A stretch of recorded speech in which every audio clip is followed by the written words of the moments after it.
ایک نیک بادشاہ گزرا ہے، اس نے ایک مندر کو فتح کرنے کے لیے 16 دفعہ حملہ کیا اور 16 دفعہ ناکام ہوا۔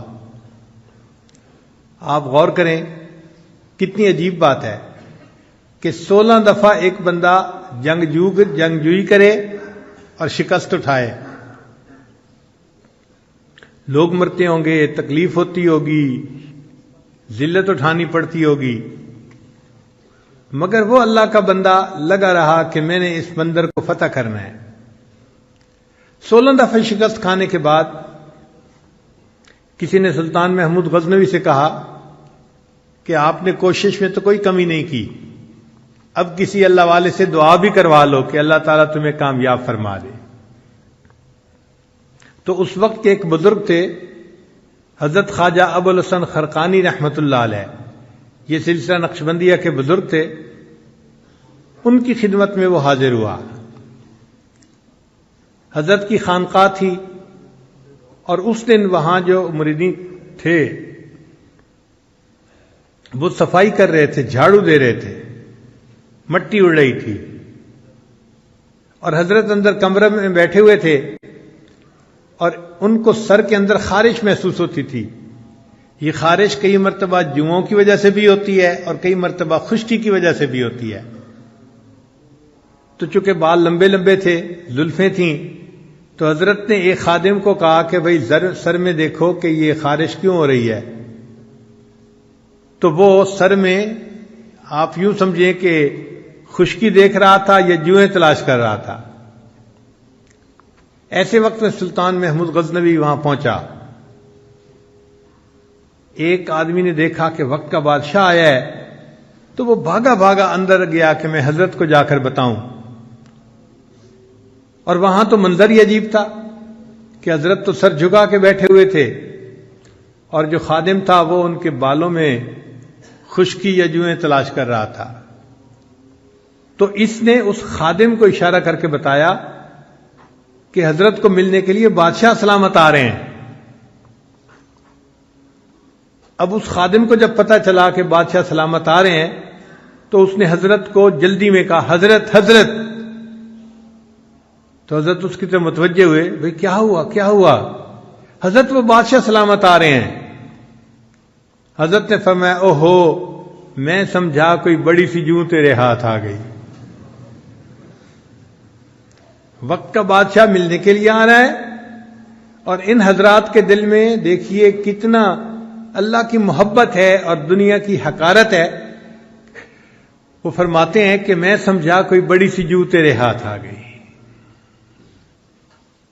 اتنے میں سلطان محمود غزنوی بھی آ گیا۔ حضرت نے اس کو سلام کیا، بٹھایا اپنے پاس، تھوڑی دیر گفتگو کی۔ اب اس گفتگو کے دوران سلطان محمود غزنوی نے درہم و دینار کی بھری ہوئی ایک تھیلی ہدیے کے طور پہ پیش کی۔ تو حضرت نے سلطان محمود کو کہا کہ اس کو یہاں رکھ دیں۔ اس نے رکھ دی۔ تھوڑی دیر بعد حضرت نے اپنے خادم سے کہا کہ بھئی ہمارے پاس کھانے کی کوئی چیز ہے؟ ایک خشک روٹی کا ٹکڑا تھا۔ اس نے کہا جی کہ وہ خشک روٹی کا ٹکڑا ہے۔ فرمایا لے آؤ۔ جب وہ لے آیا تو آپ نے بادشاہ کو پیش کی کہ آپ کھائیے۔ اب بادشاہ نے خشک روٹی کا ٹکڑا جو اپنے منہ میں ڈالا تو وہ اتنا خشک تھا کہ حلق سے نیچے نہ اترا، تو پانی پینے کی ضرورت محسوس ہوئی۔ تو حضرت نے اس سے کہا کہ لگتا ہے کہ یہ خشک ٹکڑا نیچے گلے سے اتر نہیں رہا۔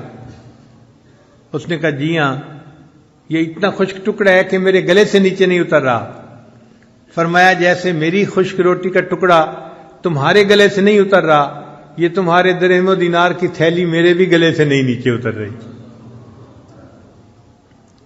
تو بادشاہ نے محسوس کیا کہ واقعی ان کو کوئی درہم و دینار کی ضرورت نہیں، یہ استغنا کے ساتھ اللہ کی یاد کرنے والے لوگ ہیں۔ اس نے کہا کہ حضرت اب میں مقصد بتاتا ہوں جس کے لیے حاضر ہوا، کہ میں ایک مندر کو فتح کرنے کے لیے 16 دفعہ حملہ کر چکا ہوں مگر میں ہر دفعہ ناکام ہوا۔ اب ایک مرتبہ پھر حملہ کرنے کا ارادہ ہے، تو دعا کروانے آیا ہوں کہ آپ دعا کر دیجئے کہ اللہ مسلمانوں کو کامیاب کر دے۔ تو خواجہ ابوالحسن خرقانی رحمۃ اللہ علیہ نے ایک جبہ اپنا پڑا تھا پاس، وہ اٹھا کے دے دیا، فرمایا کہ بھئی یہ جبہ ساتھ لے جاؤ، اور جب تم مشکل وقت میں ہو تو یہ جبے کو سامنے رکھ کے 2 رکعت نفل اللہ کے سامنے پڑھو اور یہ دعا مانگو، یا اللہ اگر اس جبے والے کا کوئی مقام تیری نگاہوں میں ہے تو میرے اس معاملے میں میری مدد فرما دیجئے۔ تم دعا کرو گے اللہ قبول فرما لیں گے۔ تو سلطان محمود غزنوی بڑا خوش ہو گیا، واپس آیا۔ اب اس نے 17ویں دفعہ حملہ کیا۔ یہ منظر ایسا تھا کہ جب اس پر حملہ کیا جاتا تھا تو ہندوؤں کی مدد کے لیے اور بھی بہت سے لوگ آ جاتے تھے، مسلمان تھوڑے ہوتے تھے، مخالف زیادہ ہوتے تھے، تو مسلمان فتح نہیں حاصل کر پاتے تھے۔ اب جب 17ویں دفعہ لڑائی ہوئی تو معاملہ پھر اسی طرح کے مسلمانوں کے قدم پیچھے ہٹنے لگے، کمزوری دکھانے لگے۔ جب سلطان محمود نے دیکھا تو اس نے 2 رکعت نفل پڑھ کے اور وہ جبہ اپنی گود میں رکھ کے دعا مانگی کہ یا اللہ اگر اس جبے والے کا تیرے ہاں کوئی مرتبہ ہے تو تو اس کی برکت سے اے اللہ مجھے فتح عطا فرما دے۔ ایسا پانسا پلٹا کہ تھوڑی دیر میں اللہ نے مسلمانوں کو فتح عطا فرما دی۔ تو سلطان محمود غزنوی سومنات کے قلعے کا فاتح بن گیا۔ اب مندر کے اندر بہت ساری مورتیاں تھیں، تو سلطان محمود غزنوی نے حکم دیا کہ سب بتوں کو توڑ دیا جائے۔ تو اس وقت ہندوؤں نے نمائندہ بھیجا کہ یہ جو ہمارا خاص 2 بت ہیں آپ ان کو نہ توڑیں، اور اس کے بدلے ہم آپ کو سونا دے دیتے ہیں، جتنا وزن اس کا ہے اتنے وزن سونا ہم آپ کو دے دیتے ہیں۔ تو سلطان محمود غزنوی نے کہا کہ اگر میں سونے کے عوض یہ بت دے دوں گا تو ساری دنیا مجھے بت فروش کہا کرے گی۔ میں بت فروش نہیں ہوں، میں تو بت شکن ہوں، ان کو توڑنے والا ہوں، میں تو توڑ کے رہوں گا۔ اور اللہ کی شان کہ جب سلطان محمود نے اس بت کو توڑا تو وہ اندر سے خالی تھا اور اس کے اندر بڑے قیمتی ہیرے جواہرات تھے، اور ان کی قیمت سونے کی قیمت سے بھی زیادہ تھی۔ تو سلطان محمود بت شکن کہلایا کہ اس نے بتوں کو بھی توڑا اور اللہ نے اس کے بدلے اس کو دنیا کا مال بھی عطا فرمایا۔ خیر سلطان محمود بڑا خوش تھا، اس نے سوچا کہ میں جاتا ہوں اور حضرت خواجہ عبد الخالق غیدوانی رحمۃ اللہ علیہ کا شکریہ ادا کرتا ہوں۔ من لم یشکر الناس لم یشکر اللہ، جو انسانوں کا شکر ادا نہیں کرتا وہ اللہ کا بھی شکر ادا نہیں کرتا۔ چنانچہ سلطان محمود غزنوی خواجہ ابوالحسن خرقانی رحمۃ اللہ کے پاس حاضر ہوا، بڑا خوش تھا۔ حضرت نے پوچھا کہ سلطان محمود کیا معاملہ ہے؟ حضرت آپ نے وہ جبہ دیا تھا تو میں نے دعا مانگی تو اللہ نے مجھے سومنات کا فاتح بنا دیا۔ تو خواجہ ابوالحسن خرقانی رحمۃ اللہ نے فرمایا کہ سلطان محمود تم نے بڑی تھوڑی قیمت لگائی، اگر اس وقت تم یہ دعا مانگتے اے اللہ مجھے پورے جہان کا فاتح بنا دے، اللہ تعالیٰ تجھے پوری دنیا کا فاتح بنا دیتے۔ تو اللہ والوں کا اللہ کے ہاں ایسا مقام ہوتا ہے کہ اگر ان کی برکت سے دعا مانگی جائے تو قبول ہوتی ہے۔ کہتے ہیں کہ سلطان محمود غزنوی جب فوت ہوا تو کسی نے خواب میں دیکھا، اس نے پوچھا سلطان محمود آگے کیا بنا؟ کہنے لگا کہ اللہ نے میری مغفرت فرما دی۔ اس نے کہا سلطان محمود کون سا عمل تھا جو اللہ کو پسند آیا؟